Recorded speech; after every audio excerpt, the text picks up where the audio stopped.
We are good. Welcome to SoBo Radio. We're bringing you booze, reviews, and more. I'm Mike. I'm Jake, and today we are sitting down with Tabula Rasa Brewing Company in Jacksonville, Florida. How you doing today, guys? Good. Good morning. So I think to start, we just want a little background on how you guys started, name, how you picked the location, stuff like that. Kind of just fill us in. Tabula Rasa Brewing literally means blank slate in Latin, so that's the literal translation of it. It was a fitting name at the time. We were going through tons of names, and we whittled it down, and it was a new project for us at the time, so we ran with it, and it's been that way for all of our planning period until we open up through now. So, it's been a long time coming. We opened September 14th is when the doors to our tap room opened, and all before that was, all the steps required to open the brewery. Everything from zoning to getting real estate to getting the equipment, financing, everything. So that's kind of how we got to where we are now. And then what's like a little background on you guys, how you guys got into brewing? Well, it all started with home brewing. I've been home brewing since 1992, so quite a while. And it's just one of those things where I was interested enough in it, and it was just terrible at first. So I got to make it better. I'm trying to make it better. What do I do? So it was a series of learning and experimentation, and it just became a hobby. And then just came into this. So 25 years later, Ryan's all grown up now, so we decided we'd get together and see if we can make a project out of this. That is great. Now, Tabula Rasa, the name, blank slate, how'd you guys come up with that? It was something where it was on a list. I mean, it was a term back from a long time ago when I was in high school. When I was on the debate team, it was a term that they used back then, and I just knew that it meant blank slate, and it was kind of fitting. Like he said, we'd been homebrewing on our own for a while, and we decided to put this project together, and it was kind of a blank slate, a fresh start for us on this venture, on this project. So I'd say the next thing I want to hit is definitely the layout you guys have. You have the brewery in the back. I love the portals. The tap room's awesome. You have a great atmosphere in here. Was there anything that you wanted everybody to see the back end? And I'm assuming that's kind of why the portals are there. But is that, it was just planned, or someone came in and did it? Was that you guys? Well, in our process of looking for properties, we were going through all kinds of places, and this one, it used to be an art studio. There was a lot of eclectic things in here, and the portals was one of them. There was only one in the wall at the time, and of course that barn door too.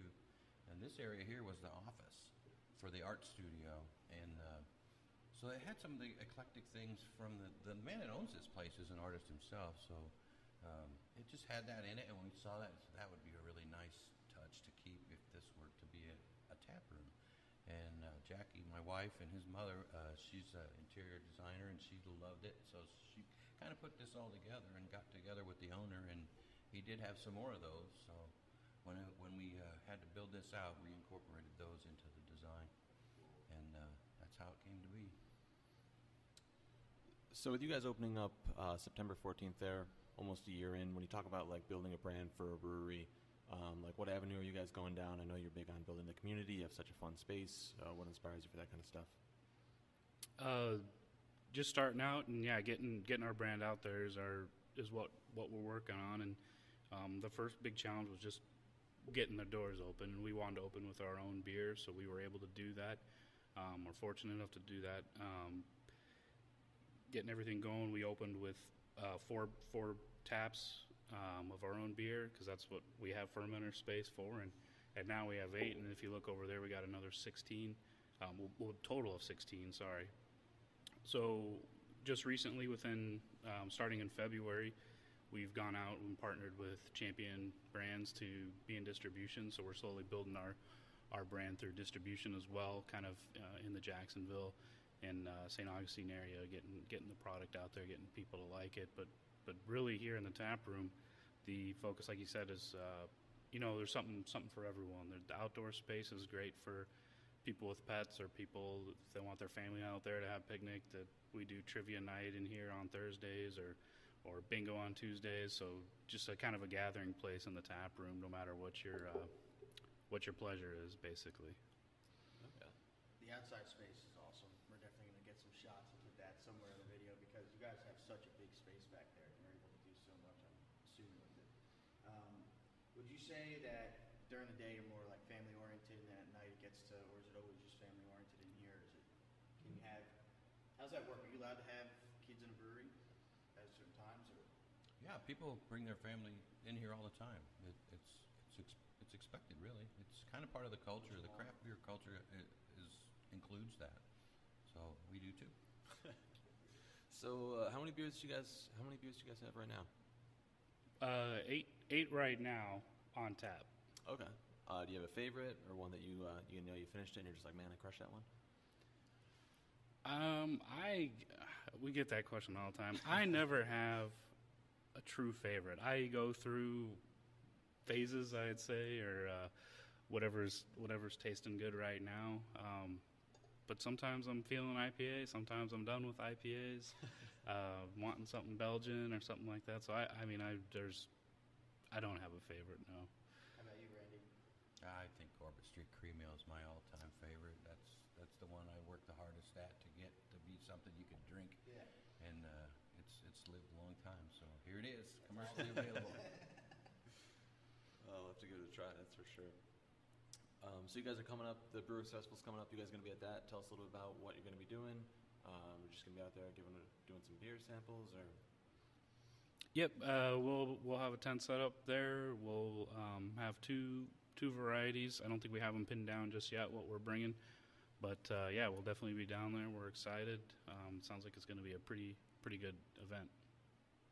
Do you guys do tours of your brewery or not really? You just let people look through the portals and stuff? Or, like, if I wanted to, would you guys, if I was a customer coming in, can I do a tour, or is that? Yeah, we what you do? generally give just impromptu tours. They're not really organized. If there's enough people clustered around the windows, portals looking through, Ryan will go over there and say, would you like to take a closer look? And then he'll go out there and give a tour. Because you guys have, especially for craft breweries that we've been into, you guys definitely have one of the biggest brewing spaces. And it was really cool to come in the back way like that and see all the kegs you had, all the fermenters, everything like that. It was a neat experience. So I could see people getting a little starstruck, standing by the portals like, oh, what's that? Oh, what's that? So that's something that I think also helps you build the atmosphere a little bit because everybody can kind of see where it's coming from. They can see what they're drinking and how it was made. I think that's huge. Part of the, not the industry as craft brewers, but the community, as you guys said too. So. Yeah, I agree. Yeah, people like to see. I mean, that's part of the beer culture. I mean, people like to see the equipment. It's fun. It's shiny. There's always different sizes and shapes of stuff. So that's why we wanted those windows there. And like you said, if someone's interested, we'll always, if we can, or as long as there's not something going on back there, we'll give them a tour around the place, show them everything we do, what's going on, what everything's meant for, etc. Now, coming into Jacksonville as a newer brewery, and Jacksonville having, a handful of breweries already, how has it been just trying to find your place in the community? Has it been a struggle, or were you well welcomed into the brewing community here? Oh, I think they welcomed us with open arms. Those guys are all pretty friendly, actually, helpful too. So right off the bat, we were kind of sharing with some of the breweries and helping each other out. So we found that to be quite pleasant, actually. Yeah, it seems like one of the big things when we talk to breweries is that the community is a lot less cutthroat than a lot of other businesses. It's a lot more open arms, like you said, and people are really welcoming and trying to help each other out. And at the end of the day, it's still business, but they're willing to help you out where they can. Yeah, we found that definitely. So you guys bring in food trucks, and I know you have a fire pit back there, cornhole. You bring in food trucks for every night, a couple nights a week. Yeah, we'll try to bring in food trucks when we have events. Like last night, we had movie night. We had the barbecue food truck out there. So to answer your question, yeah, it really just depends on the event. We're pretty close to a bunch of places in Riverside that deliver as well. So like during the week, we encourage people to order food in or bring their own food. But yeah, during events and stuff, we like to pull a food truck in. We usually partner with a couple of them to bring them in and park right back there or out front, depending on what we got going on, and sell some food. So then what size is your system you guys are brewing on right now? We have a 10-barrel system. and we have 4 fermenters. So with all that added up, we could probably do about 1,000 barrels a year. Okay. Still, that's a lot of beer. That being said, what's what's on tap? What's the next step for you guys? What direction are you moving in? Commercializing our brands is what we're out to do, and we're also out to build our taproom business too. So that's really our focus for the next 12 months is to do those things. We're always we've got a 10-barrel system, which is our all our big batches, but we're constantly brewing on our pilot batch too to do small batch stuff. So all this fun stuff that you want to try, you may not be able to make a 10-barrel batch of it. So we'll crank out. We're working on something fun right now for Cinco de Mayo, and just trying new stuff. We got Wheat Wraith on tap right now, which is a NEPA we wanted to try with some fun, different hops than our main hazy IPA. We want to try a different one with some different hops. So we're always trying new things on the smaller system as well. That gives us some variety to fill out than our cores as well. So we'll always have our cores are rotating through seasonals, but then alongside that, we'll sprinkle in some small batch or pilot batch Right, stuff. a little room to play around Yep. and have some fun. Yep, Yeah. definitely. Do you guys have a special hop you like to work with, or does it change for all your beers, or do you have like a malt that you like to stick with, something like that, or is it kind of just play with things, see what you like, and move towards it? That kind of just depends on the beer you're going to make. Not really, no, not a special one. I want to know a little bit because I was reading a little bit online, and it started with you in kind of more of a home brewing. Is that correct? Yeah. That's awesome. Could you tell us a little bit about what that was like and just kind of working out of the kitchen? And Well, actually, the garage. I was banned from the kitchen.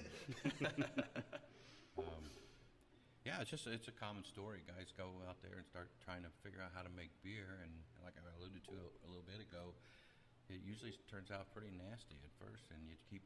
For me, I was intrigued by that and reading. We didn't have the internet yet. It was coming, but it wasn't there yet. So you had to go get books, and there weren't that many. And talking to other people about it too. So just trying to get better. How do I do this? How do I do that? How do I not do this? Learning how to be clean, how to be sanitary, and all that kind of thing. So slowly got better and better, and it became a hobby, and it was a lot of fun. there you go. And now you have this wonderful place. Right. Yep. Enjoyed it. So, you were the first, I'm guessing, to get into it, or were you Ryan? Who was the, all right, we're going to brew, and then were you both on board at the same time, or did one of you start off with the itch a little earlier, and then the other one jumped on, or how did that go? I think it's both something we always kind of dreamed about doing because we were brewing 5-gallon batches separately, and but we were always brewing separately and trying each other's beer and critiquing it and going back and forth, and then a little bit of that, and we talked about it and read a few books on brewing on a commercial scale is completely different than home brewing. Because you're running a business as well. So we kind of read about it, figured out, hey, is this something we're interested in? Because we always, knew we were interested from a, high level. And then we kind of dove in and said, yeah, we want to do this. And at that point in time, we kind of got together with our pilot system and started, really kind of perfecting our recipes around and out. Hey, what we think our core offering is going to be, and what we think doesn't matter because people are going to tell us what they like to drink. So that's when we started getting together and brewing together, and the rest is history because we go back there and we work really well together. There's a lot of stuff going on when you're brewing a batch on that system. So usually we'll kind of divide up. We got to the point now where we don't even have to talk about certain things. We just know what each other is going to go do, and we'll just go to town on a batch. Perfect. I got a couple more, so if you Yeah, want. no, go ahead. Load it up. So, what do you think your biggest obstacle was starting? Probably the biggest, in my opinion, was finding a place. Finding a place. The funding and the financing was a little bit difficult, but it actually went a lot smoother than I expected it to. And so, because of that, I'm going to say finding a place. We had a place found in St. Johns County a few years ago, and we were go on that. We had even signed a lease, and that didn't go well in zoning, so we had to start over, and it took a while until, about 18 months later, we found this place. And then, what's the biggest benefit you guys have seen from it? What do you enjoy the most about owning your own business, owning your own brewery, the customers, any aspect? What do you guys take away from it the most? It's rewarding. I mean, when we were brewing, we were brewing often, even on the home brewing scale, and I brewed more beer than I could really drink by myself. So, I mean, of course you like sharing it, and getting people's reaction and, getting their feedback. Do you like it? Which ones do you like best? Because, you had a couple on tap. And so, yeah, it's definitely rewarding. And then here on this scale, you just get to meet a lot of interesting people. You get their feedback, certain styles they like, certain styles they don't care for. And it's rewarding to be able to, have something of your own. I mean, we put a lot of work into building that, just even putting the brew house in back there. And then to see the fruits of your labor in a batch too is pretty rewarding. Then, what was my next question? I had it. I just lost it. I'm good right now. Yeah, I guess what he said. I got it. There you go. So, do you notice that when you have your customers come up to the bar, are they more educated than you thought they would have been on craft brewing or the ingredients that you're using in your beer? Or do you think it's more of you really explain to your customers like, oh no, this is where we got this from, this is where we got inspired, or this is where we found this ingredient? I think there's a real nice mix of that. There are let's just call it 50-50. About half of the people are into it and they know and like, and they ask questions based on their already having knowledge, and then there's others that really are interested in how this comes to be, especially when you give them a tour. Yeah. You can see on their faces that, oh, that's interesting. Give them a little spark. That kind of thing, and then the guys who already know brewing are equally engaged because this is fun stuff back here. So I think the social part is probably the best part. Do you guys have anything you want to get out? Let anybody know? Yeah, open the floor to you guys. Any social media handles you want to throw out there? Any events you got going on? Anything excited that you're looking forward to? Yeah, we'd love people to come check out the tap room. I mean, you can see we're not hard to get to. We're just tucked away a little bit. So, follow. I mean, we're always posting our events on Facebook and Instagram, so that's a great place to check us out. We're trying to have something every weekend. Like I said, we got trivia during the week, bingo during the week. We try to do live music about every other weekend in the tap room here, and then I'll try to do fun stuff outside. There's usually always something going on, and I don't know, hopefully within the next week here we'll have another 8 taps up and running, which would just kind of increase the variety. I know that's one of our things we've really wanted to get out there. We've got more beer variety, but we don't have a way to dispense it, so we've been working on getting that so we can get that out to the people. And do you have something? I was just going to mention our website too, tabularasa.beer. And if someone wants to come check you out, they can come to the tap room. Where else can they grab a beer? A couple different places. The list is always changing, so I'm hesitant. And you know how bars and tap rooms are. They're whatever they have next on tap. So like I said, we're distributed through Champion Brands. We've been on tap at V Pizza around town. A lot of the local Riverside and St. Augustine bars as well. So the list is growing as well. So we're flattered every time someone tags us that they put us on tap. I know there's a bunch to name right now, but yeah, around town you'll see us. Tabula Rasa Brewing's got it's got a black tap handle, and we have a couple varieties out there. So hopefully people get to try them. And then you guys do growlers too as well, right? Can growlers. And That's right. We do growlers and crowlers, and we do bomber cans too on a limited release basis. So everybody can come in here and get what they want and bring it on home with them. Yeah. Yep. You bet. Awesome. Well, Randy, Ryan, Yeah, I think we appreciate you having us in today. We really enjoyed it. Learned a lot about you guys, and I hope everybody else gets down here and tries it out, comes checks out the atmosphere. Yeah, definitely, guys. Tabula Rasa Brewing, Jacksonville, Florida. If you haven't been here, get down here and test it out. Come say hi to these two wonderful gentlemen. Grab a beer, and as always, drink local. Thank you. Thanks. Thank you, guys.